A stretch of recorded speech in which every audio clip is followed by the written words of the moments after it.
have a great book recommendation that I'm going to save until the end of the video. But I want to talk about an aspect of goal setting that I very rarely see discussed. Like, I've never seen a video about this before. And I know that once I made this distinction in my own goal setting process, I not only, started achieving my goals a lot faster, but I stopped experiencing periods where I would work tremendously hard on a goal and I wouldn't see any progress. And I'd get to the end of the month, like I set these monthly goals, and there was something missing that I wasn't incorporating into my goal setting process. And this is it. And this is what I want to talk about in this video. So a really quick story is going to illustrate this a little bit better. But I want to say this first. Not everyone has these types of goals that you and I have, and I don't want to give the impression that I think that everyone must have some defining purpose of their life that they're moving inexorably towards. Like this is the one thing that they've found to like dedicate their life to.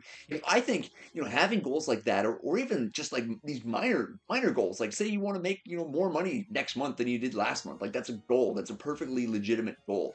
But you don't have to. Like, like there's nothing that there are people that are perfectly happy, fulfilled. They lead tremendous lives. They're super happy, and they don't have goals. So like that is an option. So I never want to give the impression that like my way is the only way that works.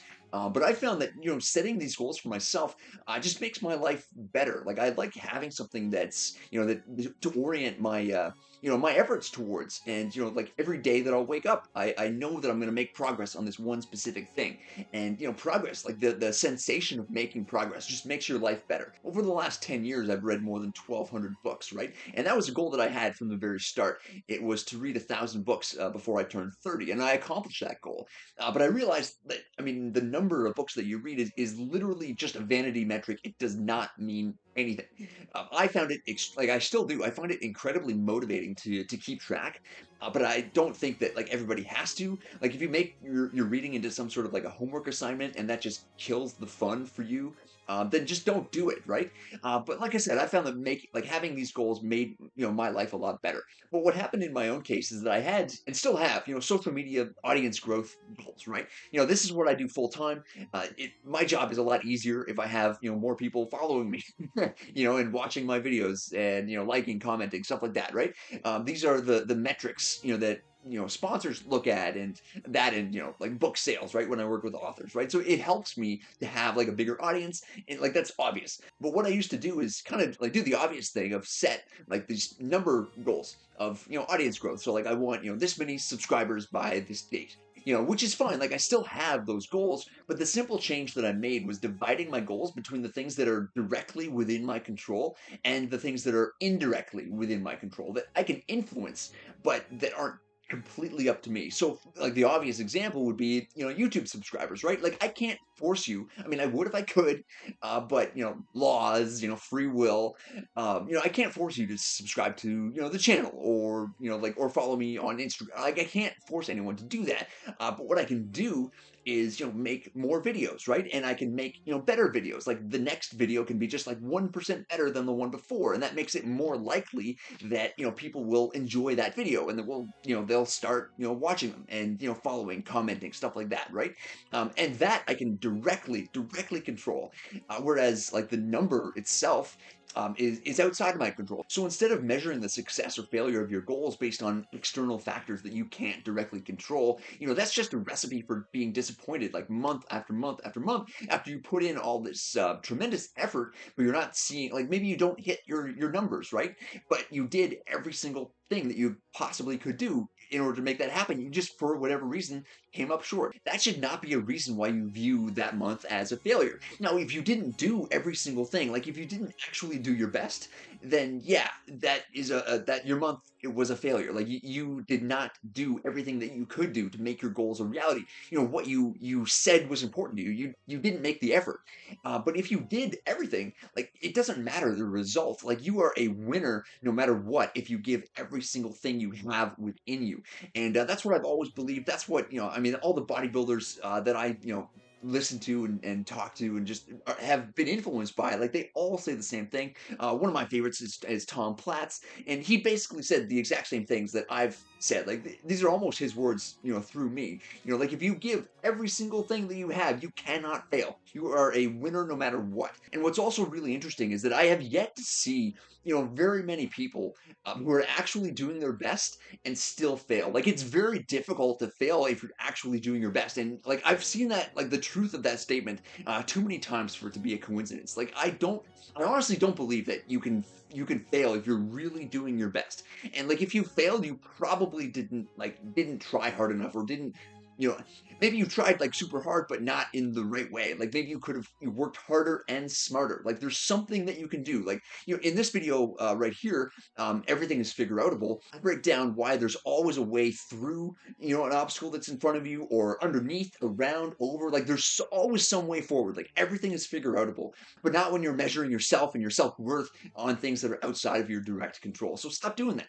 And so I mentioned a book recommendation, one that I just started today. Actually, this was the first time this year. Actually, I was outside on my back deck reading, and I started The Art of Focus by Dan Coe, and this is turning into one of my favorite books of like 2024. And if you want to talk about goal setting, man, focus is like the answer. Focus is what separates action from distraction, meaning from meaninglessness, and success from failure. And I agree with Dan so much on this. There's one quote from the back cover of the book that I loved, and it's just that the only thing more painful than seeing what you're capable of is not seeing what you were capable of. And I can't think of anything more worthwhile to dedicate your life to. That sounds like a pretty meaningful goal to me, and that's something that you are in direct control over. Like the amount of effort that you put forth into becoming like as close to what you are capable of as possible. Like you control that completely and totally. And if you give everything that there is to give, you literally cannot fail. And it's exciting. Not only the book, but like I don't like the word journey. I think it's overused. But like yeah, the journey to seeing what you're capable of is pretty goddamn exciting. So I'm really liking the book right now. I've got another book. This one I'm almost finished, and I'm really liking it too. It's called Attitude is Your Superpower by Eduardo Clemente. And Eduardo is such a great guy to follow on Instagram. That's how he and I met and first started talking. He's an executive director at a bank in Africa, one of the largest banks on the entire continent. So obviously, he's professionally successful. But the book is about your attitude, and how your attitude is something that you have complete control over.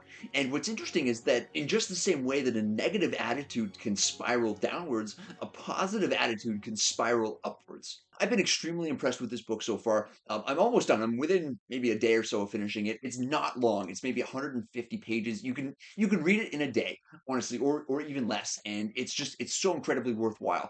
And like I said, Eduardo's a fantastic dude to follow on Instagram or wherever else. And it's just genuinely helpful person, and obviously knowledgeable, professionally successful, like I said, and generous with his knowledge. And he genuinely wants to help you. And I stand behind this book 100%.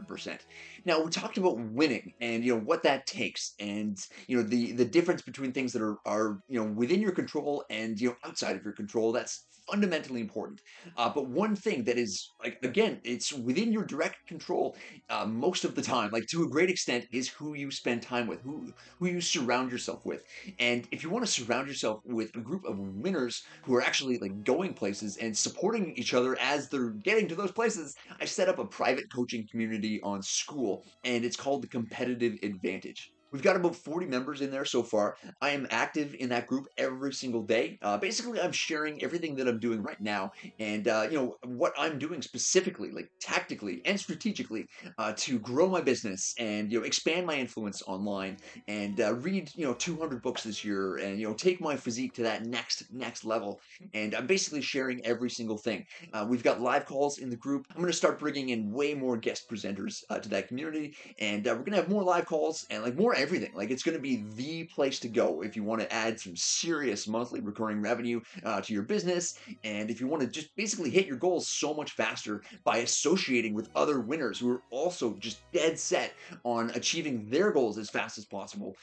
It's one of those positive upward cycles I was talking about. So that's where you want to be. The link is in the description there. But the next video that you should watch is this one about how to trick your brain into doing hard things. And that's one of the most important skills you could possibly have if you're serious about achieving some of the goals that you say are important to you.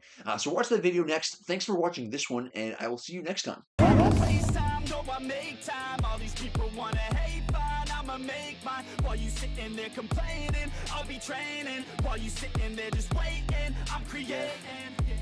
Yeah, sometimes I think that I'm unstoppable.